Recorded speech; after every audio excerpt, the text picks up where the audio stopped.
প্রিয় শিক্ষার্থী ভাই বোনেরা আসসালামু আলাইকুম। অলবিডি টেক আপনাদেরকে ওয়েলকাম করছি।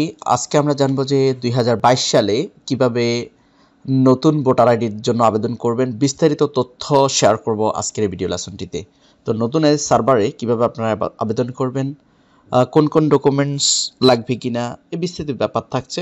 So let's get started. তো প্রথমে অবশ্যই টাইপ করতে হবে যে কোনো একটা ব্রাউজারে nid.gov.bd। আসার পরে আমাদের যেটা করতে হবে, নতুন ভোটার হওয়ার জন্য আবেদন ক্লিক করুন, এখানে ক্লিক করে দিতে হবে। দেন এখানে একটা নাম দিবেন আপনার ইংরেজিতে, অর্থাৎ আপনার ইংলিশ জন্ম সনদ যেভাবে আছে অথবা আপনার সার্টিফিকেটে যেভাবে নাম আছে সেভাবে নামটা দিয়ে দিবেন। দেন আপনি জন্ম তারিখ দিয়ে এখানে যে ক্যাপচাটা রয়েছে সেই ক্যাপচাটা উঠে দিয়ে বহালে ক্লিক করতে হবে। এরপরে একটা অ্যাক্টিভ মোবাইল নাম্বার দিতে হবে যেটা আপনার সাথে আছে। এখানে একটা ওয়ান টাইম পাসওয়ার্ড চলে আসবে, তো একটা অ্যাক্টিভ মোবাইল নাম্বার এখানে দিয়ে দিচ্ছি।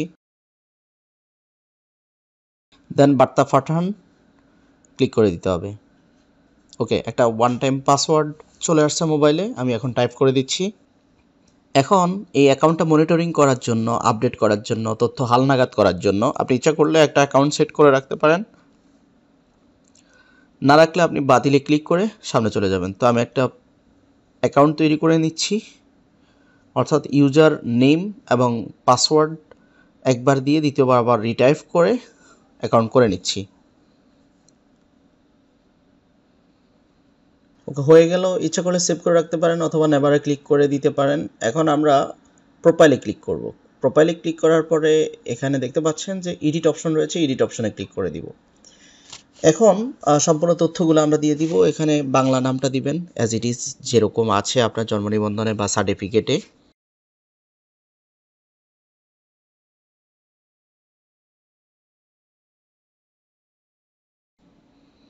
ইংরেজি নামটা অ্যাকাউন্ট খোলার সময় আপনি দিয়েছেন, সো এটা ইচ্ছা করলে আপনি এডিট করে দিতে পারবেন। যাই হোক, এখন ড্রপ ডাউন থেকে লিঙ্গ সিলেক্ট করে দিবেন, রক্তের গ্রুপ সিলেক্ট করে দিবেন, জন্ম নিবন্ধন নাম্বারটা টাইপ করে জন্মস্থানটা সিলেক্ট করে দিবেন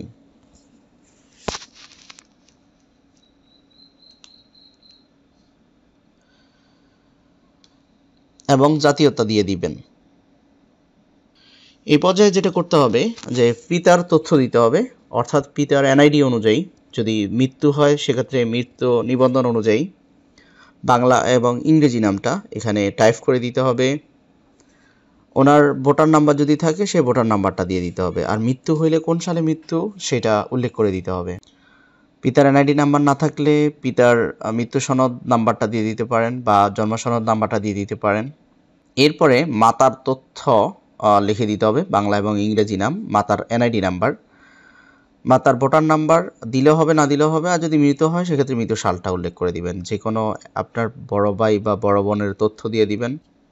আর যদি বড় ভাই বা বড় বোনের তথ্য না থাকে, অর্থাৎ আপনিই বড়, তাহলে সেক্ষেত্রে আপনি কি করবেন, এটা খালি রাখবেন অথবা যার এনআইডি রয়েছে এরকম একজনের এনআইডি দিয়ে দিবেন।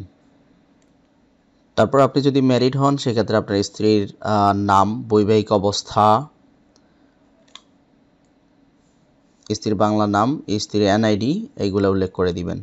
আর যদি আপনি একাধিক ম্যারিড বিয়ে করে থাকেন সেক্ষেত্রে তথ্য দিয়ে দিবেন ক্রমান্বয়ে। এটা আপডেট এসেছে, আগে শুধু এক স্ত্রীর তথ্য দেওয়া যেত। ব্যক্তিগত তথ্য দেওয়া শেষ হলে এখন যেটা অন্যান্য তথ্যতে ক্লিক করে দিবেন। অন্যান্য তথ্যের মধ্যে শিক্ষাগত যোগ্যতাটা সিলেক্ট করে দিতে হবে ড্রপ ডাউন থেকে, পেশা সিলেক্ট করে দিতে হবে।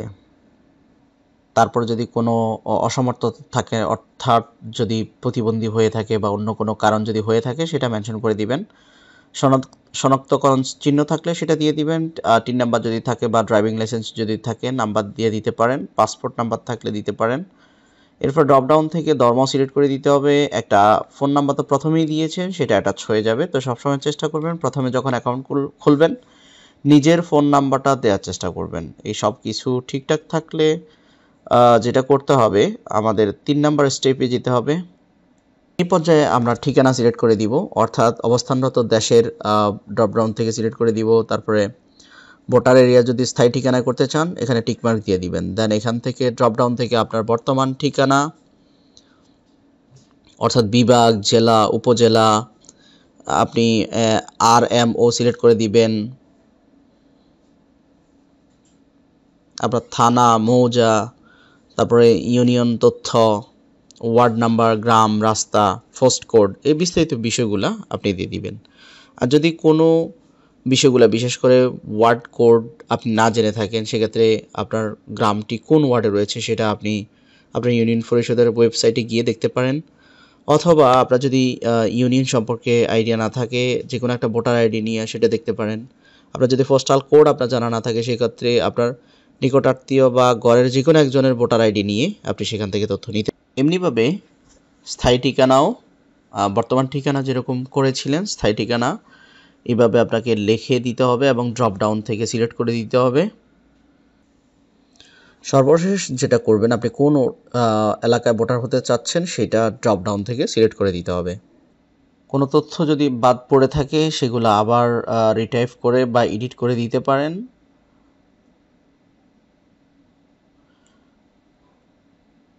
সব তথ্য দেয়া শেষ হয়ে গেলে যেটা করতে হবে, পরবর্তীতে ক্লিক করতে হবে। পরবর্তীতে ক্লিক করে আমাদের এডিট অপশন চলে গিয়েছে। এখন কাগজপত্রের কোনো প্রয়োজন নাই, জাস্ট যখন ভোটার আইডি অফিসে ফাইলটা জমা দিবেন তখন যে তথ্য দিয়েছেন সেই তথ্যগুলো আপনাকে অ্যাটাচ করে দিতে হবে। জাস্ট সাবমিট বাটন আমরা ক্লিক করব, দেন ফাইনাল সাবমিট দেওয়ার পরে কিন্তু আর এডিট করতে পারবেন না। তো ডাউনলোড করে নিচ্ছি আমরা যে অ্যাপ্লিকেশনটা করেছি। তো এটার সাথে যে তথ্য দেওয়া হয়েছে, বিশেষ করে পিতার মাতার ভোটার আইডি দিতে হবে, নিজের জন্ম নিবন্ধন এবং সার্টিফিকেট যদি থাকে সার্টিফিকেট দিতে হবে, ভাই বোনের যে তথ্য দেওয়া হয়েছে সেই তথ্য দিতে হবে, ওয়ার্ড কাউন্সিলর সার্টিফিকেট দিতে হবে। এই ডকুমেন্টসগুলো দিয়ে এবং এই ফর্মটাতে আপনার লোকাল ইউনিয়ন চেয়ারম্যান অথবা ওয়ার্ড মেম্বারের স্বাক্ষর নিয়ে এটা নির্বাচন কমিশন অফিসে জমা দিতে হবে। তো এইভাবে অ্যাকচুয়ালি 2022 সালে আপনারা নতুন ভোটার হবেন। তো ভোটার আইডি নিয়ে কোনো কনফিউশন থাকলে you can comments in comment sections. ঠিক আছে, এতক্ষণ সাথে থাকার জন্য অসংখ্য ধন্যবাদ। Thank you so much for watching my channel.